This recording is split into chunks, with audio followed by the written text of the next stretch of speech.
So folks, people sort of HRTA, hiring, expanding scope, and hiring freelancers.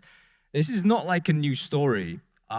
If you look at sort of the research from the big four, big five, then consultancies, you'll see that companies were already trending into the direction of hiring more non-full-time employees, even before sort of the COVID period where the world changed for us all. 2017, 2018, expansion of scope into the non-FTE marketplace. This is going to be a really interesting panel because we're going to go down and have examples as to how we do that. How do we become the sort of business that is effective at finding freelancers, the best freelancers in the market that make a difference for your business? And how do we make sure we create the work conditions that make them want to come back and work with us? This is the topic today. We've got some great expertise on the panel, people from different angles of the business, and it's going to be really educational for us.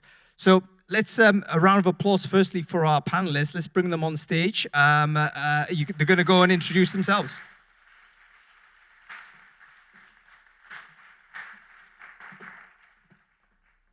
Okay, so Joe, can you quickly tell us what do you do, who you are, what do you do? Hi, I am Joe. I run the talent teams at the advertising agency RGA, where I've worked since roughly the beginning of time, give or take, and I've done sort of many different things there over the years. Right now I head up sort of talent acquisition and talent management for EMEA, and we've sort of very much embraced the strategy of blended talent where we have our staff team who we love, and we very much like our freelance team to be able to dip in and dip out with us, and that's a key part of our strategy. Fantastic. Emma? Hi there, I'm Emma. I'm Chief Operating Officer for a company called Stride. We are an employee engagement business, but my background is primarily scaling VC, PE-backed tech companies, one of which was a luxury platform called Farfetch, who we scaled through to post-IPO. But my background's kind of people, HR, leadership, CPO, before I switched to more of an ops role, but have spent like many years scaling, designing resource models. My name's Mark. I'm the co-founder and CEO at HackerJob. I'm a very upset Man United fan this morning, so congrats to any Tottenham fans in the room. HackerJob is the largest dedicated community of tech professionals globally, and last year we launched HackerJob On Demand, which is our contingent hiring platform where we build specialist talent communities and enable companies to source them directly. The most recent community we've built is the AI Collective, which is all around building AI skills. Fantastic stuff, guys. So back in my day, this is where we have that sort of line. The contractors in the businesses I worked in were actually literally in a separate room. They were separated physically away from people on payroll, and we were kind of instructed subtly not to speak to them because we had to protect our IP. It was like, you know what I mean? We can't like share our business intelligence, our leads. They were contractors. Is that situation still the same as it is today, or has it evolved? And if so, what's changed since that time? Anybody? Well, I think from our point of view, I totally feel what you're saying, because we went through years where we used freelancers only if we couldn't get staff, and it was more like an us and them situation. But these days, we've moved very much to having staff as our sort of core evergreen team we can plug in across pretty much all of our work, and then really relying on the freelancers and building that community so that we can bring them in where we need them for the sort of the niche expertise, the sector experience, and it's really become part of our model. So now they're sort of friends rather than strangers that we all sort of wish weren't on the projects. Yeah, agree. I mean, really evolved, I would say. But one of our core services at Stride is we produce employee events, so company kickoffs, leadership summits, sales kickoffs. And so we have these peak periods at Stride, kind of the first quarter and the third quarter of the year, where we can't just hire full-time people because there's periods where we wouldn't have the team fully resourced. So we're very, very reliant on our freelancer community. And have had to be very strategic and proactive with hiring that community, but also keeping them really, really engaged. There's something very interesting with our freelance group as well. Not only do they're obviously very agile and They deliver the work, and they deliver the work super well. But we've now started to think of them around kind of in terms of like top line revenue. We can see a way that we can charge back costs and actually charge back and make margin on the rates that we have. So it's also really instrumental to our project profitability overall. So the group are critical to our success. And so the work streams around how we motivate, engage are kind of top of mind for us every day.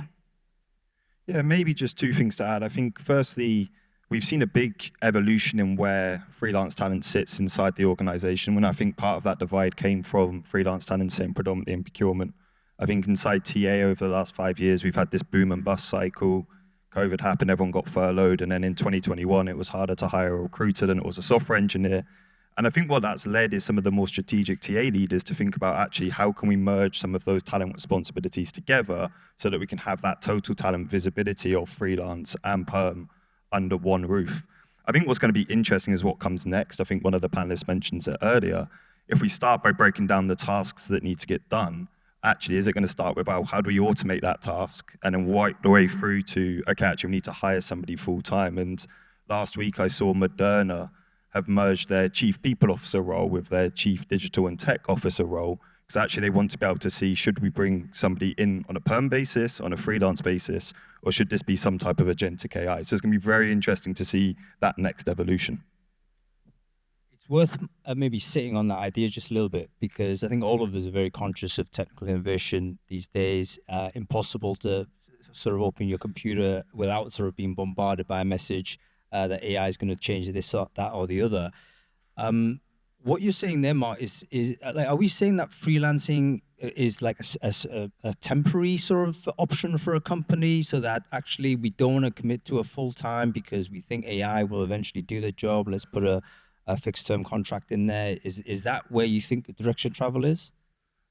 Maybe. I think that if you start with the job that needs to get done or the tasks that need to get done, I think it's then about how quickly do they need to get done, what is the skill and talent availability, and what's the right route to market. So some skills are just naturally more constrained, and therefore you might decide actually it's easier to bring them in on a contract or freelance basis because we need them tomorrow. Other times it may be actually we've got 90 days visibility of when this project starts, and so we actually have the time to go out there and bring them in full-time perm. I think we're still so early in to see what the impact of AI is going to be, and it won't just be AI. UiPath has been doing RPA for a long time, which has been looking at how do you automate some of those manual tasks. So I think that it's going to be a mix of like the skills availability in the market, how quickly we need to bring them into the organization, and what's the strategic importance of those skills for the business. Yeah, Emma, go to you on this. How do you make a decision as to what job is a freelancer sort of structure or a perm?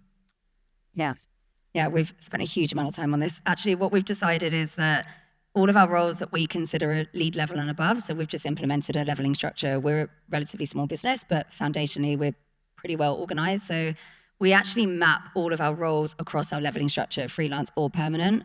And we've realized and recognized that actually our lead roles up are probably permanent roles. We need to have that level of seniority across the projects that we work on. And all of the roles under that we organize via freelancers. So I think that we right-size roles really for roles that we think we can fulfill with freelancers. And we actually go a level deeper. We look at skills and capabilities and see what they can fulfill. But I do think it's important to get organized with kind of leveling and skills and structure to kind of make those decisions really. I think there is a relative risk if you're kind of unclear, you're being reactive and you just need to fill a role and you fill it with a freelancer without kind of structuring things accordingly. And I think we were probably in that place 12 months ago where we were just needed the resources, and actually a risk that we saw was that we were putting roles into senior internal positions, and actually that carried some weight to that person in that role. I also think just be fair to freelancers, that you can't just assume that they can come in and carry out roles at the level that the internal team can always. So just having some parameters around that I think is important. Yeah, fantastic. Joe, is that how it works in your business, where essentially the leadership is full-time, but maybe the individual contributors are more freelance? Yeah, I think we definitely were aiming to have our main business leads and client leads as staff. I think that makes sense for the business. Where we do use freelancers in senior positions sometimes is where we're looking for specific sort of consulting expertise industry experience. We've definitely found more and more our clients are really looking for people who know their business. And it's at the size we are and with the visibility we have, it's not easy to have expertise across all the different market sectors we work in all areas. So I think we really rely on our close network there to be able to like plug in when we need it, and to collaborate closely with our teams. Yeah, fantastic stuff. I read a sort of a report from Upwork a couple of years ago, and they mentioned that actually, was it something like 1 in 3 people in the United States actually had some sort of side hustle, some sort of side business. And I was thinking, okay, that obviously is going to transition potentially into a massive expansion of freelance labor force. So really important for companies to be smart about accessing that labor pool, particularly if they've got domain expertise that you episodically need.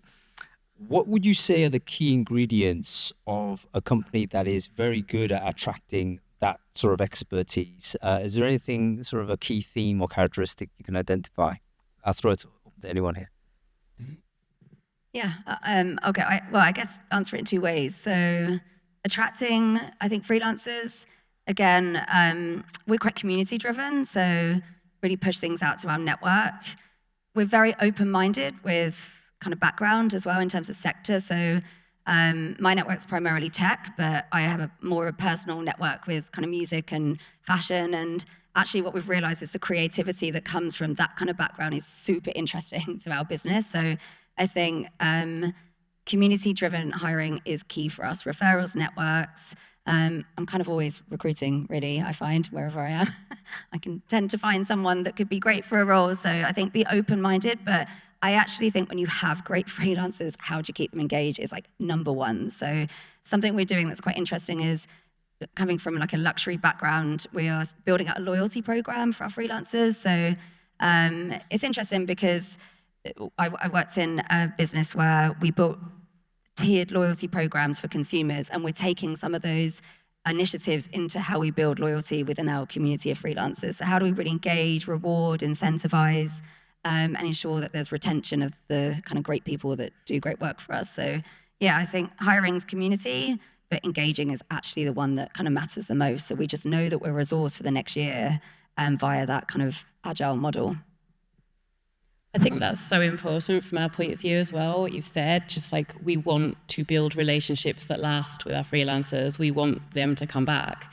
And, you know, we're obviously trying to use a blended staffing model where we have staff and we actively rely on freelancers, and so will everybody else be. So we want to make sure that they want to pick us as much as we want to pick them.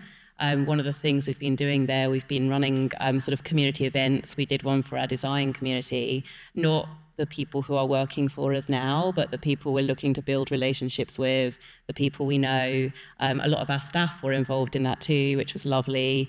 They sort of ran panels. We had a good evening. It's something we're looking to do more to build that community, as you say, and just sort of make sure that they're not being sort of treated as separate.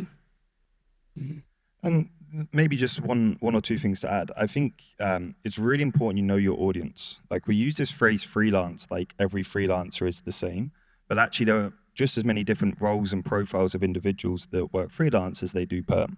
And so we just did a survey of 2,000 AI professionals, and the number one thing that they care about right now is the project they work on. That far succeeds the brand that they're working for.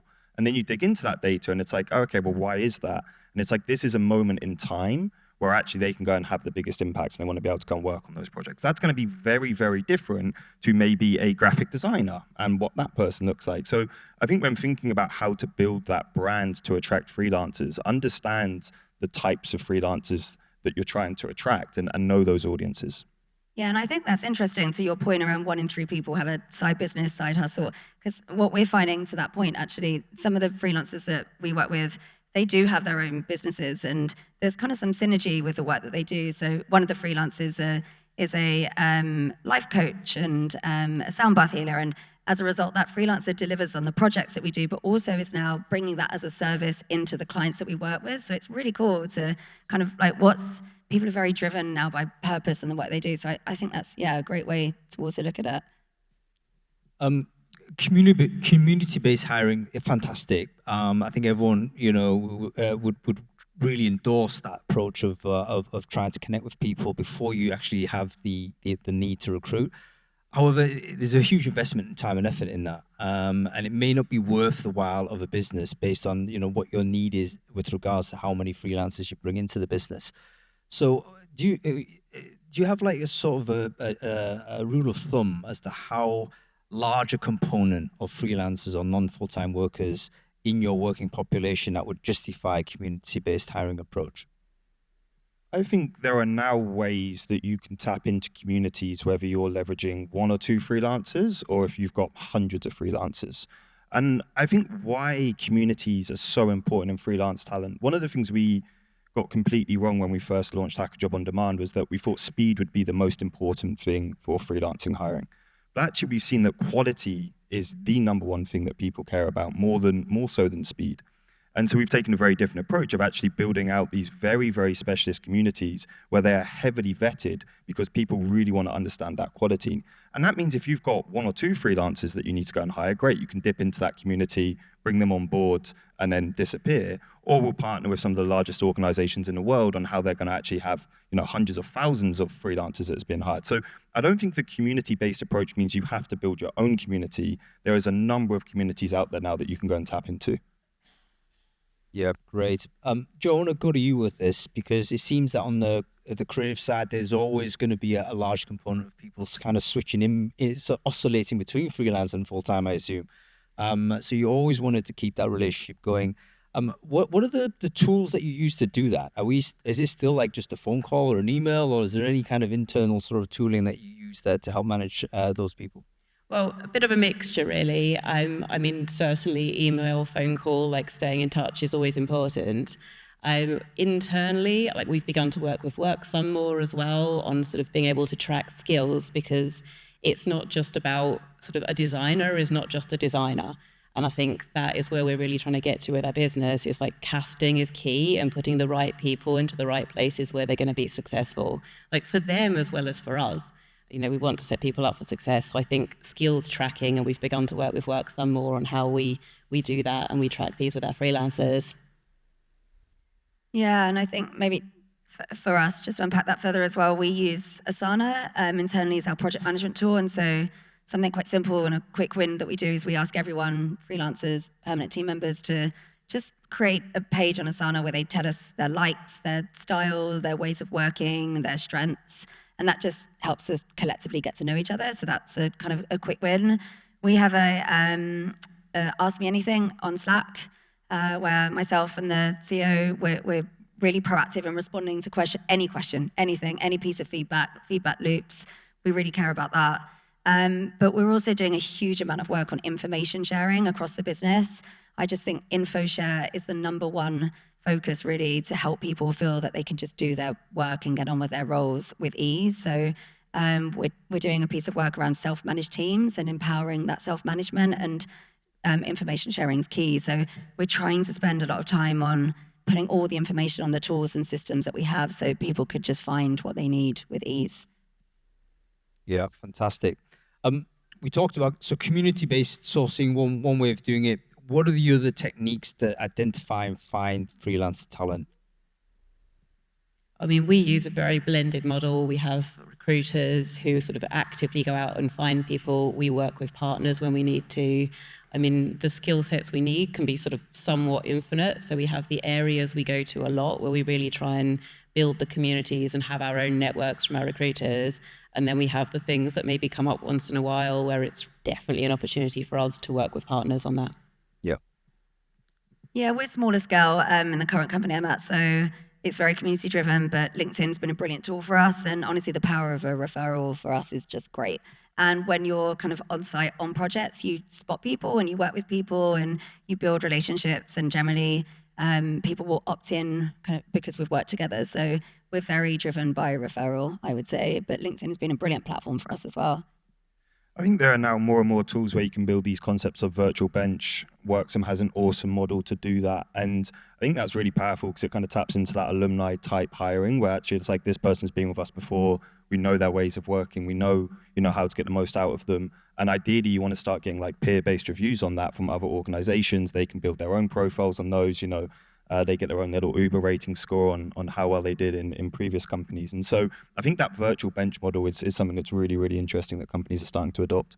Yeah, fantastic. I want to sit on the referral thing a little bit more. How can someone get better at referrals? So I'm hearing, yeah, great. Ask sort of this freelancer whether they know anybody. They ask that contractor, who's good. Is there a way to systematically get better at it as an organization? Like, what sort of things would you implement to improve that? I think firstly, give your freelancers an amazing experience. Like, actually, it may sound really obvious, but it is remarkable how bad some of the platforms are that freelancers have to engage with. I think somebody was talking this morning about the pay workflows that people have to go through.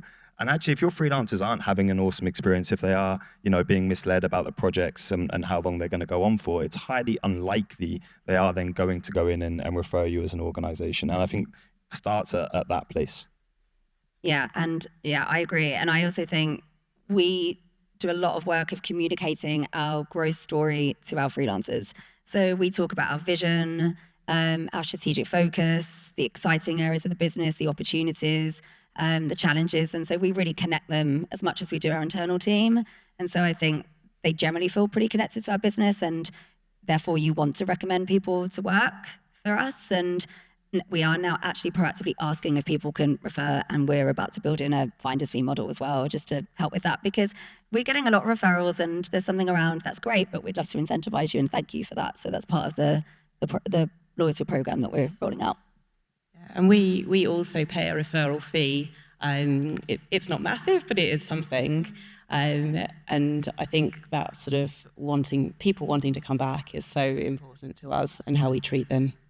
Yeah, I wonder whether that could also be like a very good internal case study as well. Like if you get a repeat engagement with the freelancer, obviously there's a strong relationship there. Maybe that's an opportunity to amplify that out internally into the business and even externally as a story, as an EV story out there. Yeah, fantastic. Let's talk about sort of the skills analysis piece. I guess this dovetails into the AI stuff as well. Like, how do we figure out when we create the job? How do we understand sort of where we decide, okay, this is going to be, we might have someone internally in the business that could do it, maybe someone on the bench that could do it, maybe someone that needs to be external. Is there a system that we can use, or is it still a little bit, we've got to throw it all together right now? I mean, we are still building our system and have been for years. I think it's something that sort of evolved from spreadsheets. We've tried a different thing. It's very much still a work in progress, but it's a really important one to us. And I think part of it, like we have a team of talent managers, and the biggest thing we always say to them is like, you've got to understand what the work is and getting that common language between sort of delivery and talent so we understand what we're actually asking for, because there's no point tracking a load of skills that we didn't need to know about in the first place. I would love to see it evolve into AI in a way you can query a database. We're sort of putting the pieces in place, but we're not completely there yet.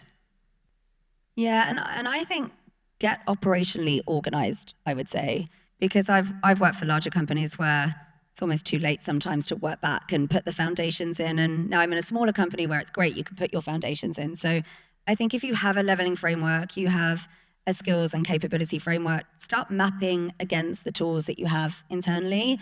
You don't need to do that too formally, and it doesn't need to be too much of a lift, but I think it's really good to take as much notice and care of the freelance roles that you have in the business as well as the permanent roles. So use the tools that you have and map against those, and I think that will really help you with some of the kind of problems that you're trying to solve. I think this is one of the areas we're most excited where I think AI can help. And there's a couple of different use cases that we're really interested in. Last year, we launched Hacker Job Intelligence, which is how we match talent to jobs. And no longer do you need to use keywords in order to match talent to jobs. And that's typically how it's been done.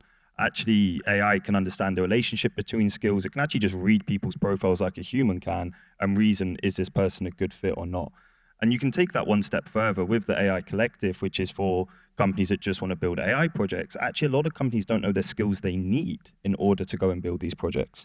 And so you can now leverage AI to say, hey, this is what we're trying to do. And the system will automatically be able to recommend to you, actually, great, here's the profiles you need. This is what a team would look like. This is what comp would look like, etc. So there is so much more data available today than there ever has been on the types of talent that's available. And I'm really interested in will we get to a place where actually you can look at your internal talent, your external talent, your freelance talent all in one place? There's a really interesting platform called TechWolf. I don't know if anyone in here is using them, where they're doing this and trying to bring all of that skills graph into one place. And so I think there's going to be a really exciting place of evolution over the next few years.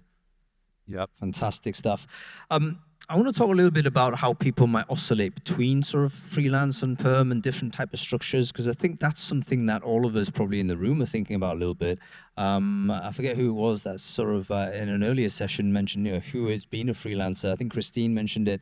Probably everyone in the room here will at one point sort of have this type of engagement. Do you have sort of some sort of strategy to help permanent employees stay in relationship with your business, maybe provide an opportunity for them to become freelance, but still supply into the organization? Do you have sort of the reverse way where a freelancer might have a pathway to become a permanent person and whatnot? Like, how formalized is that approach currently in your business? I mean, we have definitely done it both ways. We've had staff who have become freelance and freelance who have become staff. I think our main sort of strategy, we don't necessarily have a formal way of doing it, but we're always open to it in both directions. I think especially since COVID, people are sometimes looking for more flexibility in their lives, and we don't want to cut off good talent just because they want to do something a bit different. And likewise, freelancers who come and find a permanent home and we can see the pipeline for their work, like we're always open to keep them. Yeah, the same really. And actually a point that was made earlier on the earlier panel was around just being equitable across your permanent and freelance teams, because I think something I've seen that's quite interesting is freelancers can become perm and vice versa. But when you're looking at people's pay and rewards, whilst it's quite different if you're a freelancer or a permanent team member, there is something around if a freelancer works with you for a duration, they do look at their peer and think about the difference in terms of compensation. So I think that's been an interesting conversation I've had with a couple of freelancers of what's the value if they moved into a permanent role and vice versa, will I get paid more as a freelancer? And so I think being quite open about those conversations is important. So it feels, I'm very pro everything being equitable, just give it a people background. So I think there's a way to still manage that within those demographics that's kind of really important already. I think it can also be really tactical. Luke, who's from our team here today, I wanted to hire him perm. I couldn't afford to hire him perm. He came in on a contract basis. We treated him like a perm employee, and he felt the hacker job magic, and eventually took a big pay cut to come perm. And it's like a great way to do that. But I think where I'm really interested in technology starting to play a bigger part in freelancer hiring and contractor hiring is, can it challenge some of the old economic models?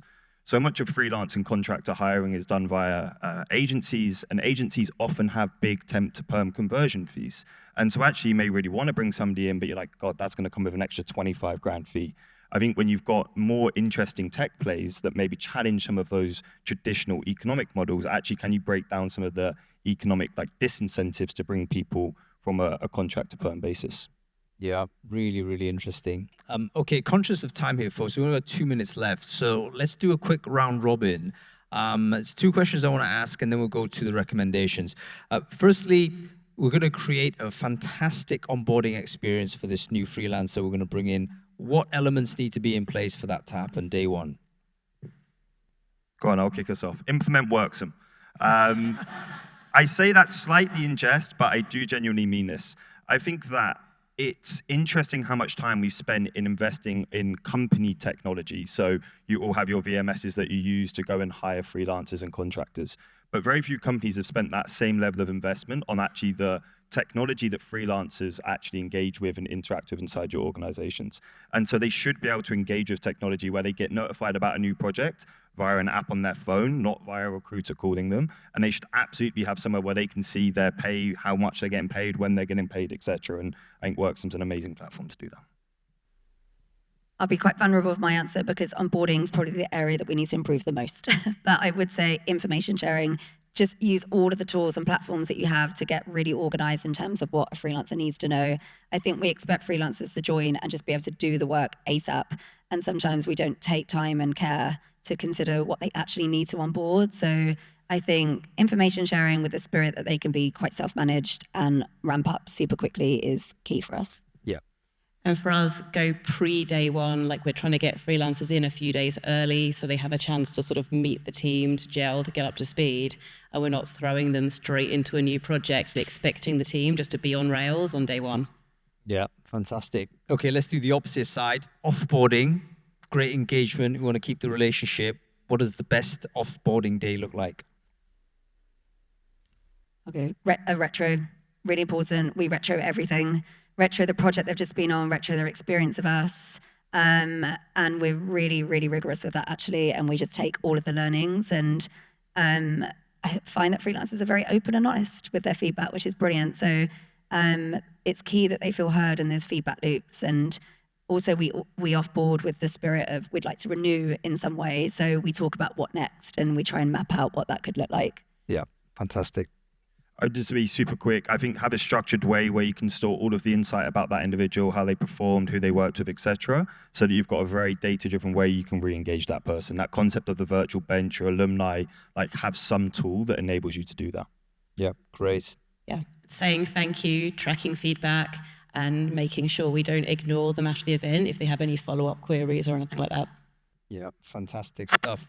Folks, we are out of time, so round of applause for our wonderful panel.